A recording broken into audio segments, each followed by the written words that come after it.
Hello everyone, and welcome to Witch Hollow Homestead. Today I am going to show you how to turn your garden cucumbers into delicious, crispy canned pickles. What's special about this pickle recipe is that it is going to be low temperature water bath canned, and the goal with that is to make your pickles really crispy. We will also be learning this new water bath canner together. I decided to buy a Ball electric canner. Spoiler alert, it is one of the best purchases I've ever made. So let's get started. The first step to crisp pickles is to take your cucumbers, cut the blossom end off, and then soak them in a very light salt brine water in the refrigerator for a couple of days. In this big container of water, I only have a half a teaspoon of salt. I also purchased a new electric water bath canner. So the water bath canner that I have is actually my mom's old water bath canner, and I've been using that on the stove and I really like it. But it was about time to switch to something new, and I wanted one that I could keep the temperature low easily because I wanted to make these pickles at a low temperature. So this is the Easy Canner, the electric water bath canner from Ball. I ended up liking it so much that my mom bought one for herself as well. So now we have two of them, which is great. Make canning go a little bit faster. I like that it is easy to use. It keeps a steady temperature for you. And once you set it, it just does everything it needs to do for you. And you can walk away, which is one of the best parts about it. It'll bring it up to temperature. It'll hold the temperature where you need it to. You can set a timer and then just walk away. And it'll even cool your jars for 5 minutes before you take the lid off and remove them from your canner. One of the other great features of this canner is that it doesn't heat up your kitchen the way using a canner on a stovetop does. That heats up the kitchen immensely. And on a hot summer day, that's not really what I want to do. So this gives off very little heat and doesn't make my kitchen unbearable to be in. I'm not going to go through the process of how to use it because the book really describes it quite well. But I put in my canning rack on the bottom, and then I'm adding water up to the minimum line that's inside. Then I'm going to take my jars and put them in the water bath canner.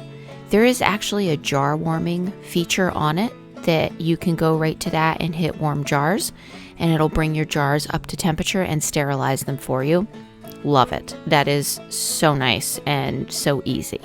However, for this recipe, because the jars are going to be canned at a lower temperature, I'm going to put these jars in and set them to 140 degrees and let them warm up that way. They've all been cleaned and sterilized previously, so this is just to get them a little bit warm. And I want to show you this goof I made because don't make this goof like I did. So I put the jars in and I started filling it up with water. And I thought, oh, okay, well, I'll just keep adding more water because why not?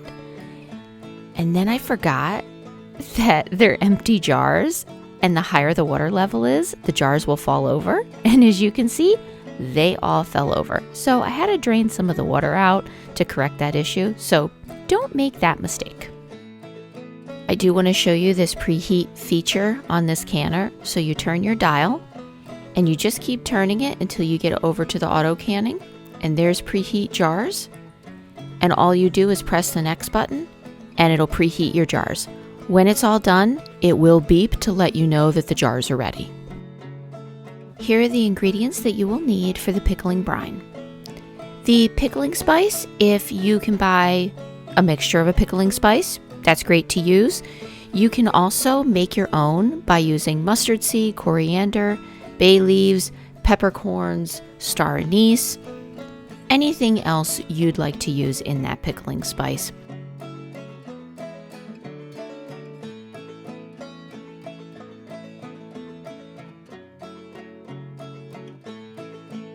Here's a quick look at the pickling spices that I chose to use in my brine.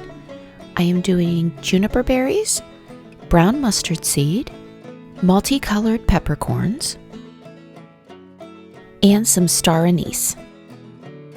I'm wrapping them in some cheesecloth, and now I'm just going to tie a little bit of twine around it and place this bag in my brine. I'm putting this brine on my stove on medium-high heat, and I'm going to let it come up to a very slight boil and then lower the temperature down and let it cook for 15 minutes with the lid on. While my brine is heating up, my jars have been warmed and are ready. I'm going to get these out and start filling them.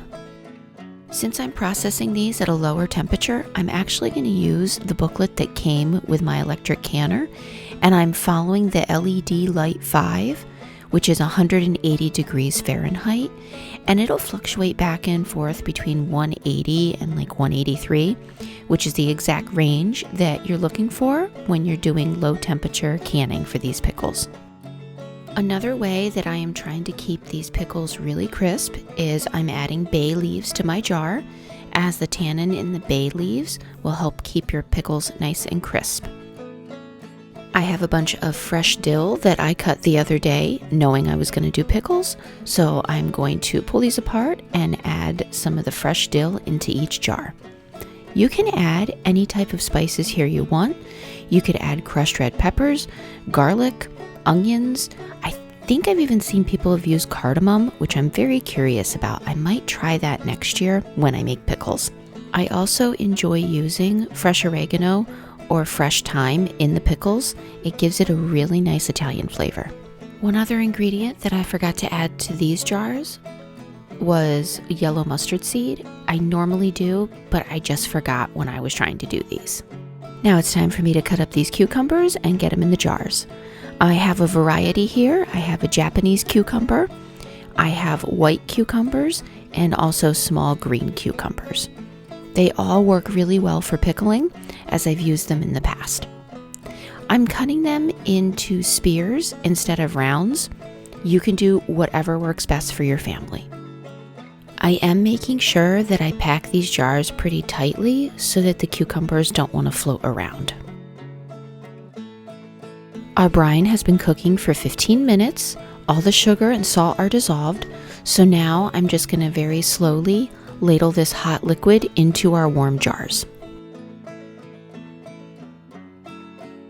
Before I put the lids on, I'm going to use a chopstick or a bubble popper just to make sure that I get all the bubbles out of the jars, and usually that makes room for a little bit more brine at the top as well. Before I put the lids on, I'm going to wipe the rims with some white distilled vinegar. This will remove any of the sticky brine that I might have spilled. I'm topping it with my lids. I'm going to put my rings on finger tight and get them in my water bath canner. Since I have my water bath canner turned up to 160 degrees, I am adding hot water from the sink in to cover the top of the jars. I'm making sure there's 1 to 2 inches of water headspace above the jars. Then I'm going to turn the temperature up to the light dial 5, and that'll be 180 degrees to 183. I bought this candy thermometer because I wanted to make sure that I could keep these at the temperature I needed, and this was really handy to make sure that this new electric canner would keep it at the exact temperature I needed. Once it reaches 180 degrees Fahrenheit, set your timer for 30 minutes and keep them at 180 to 185 degrees.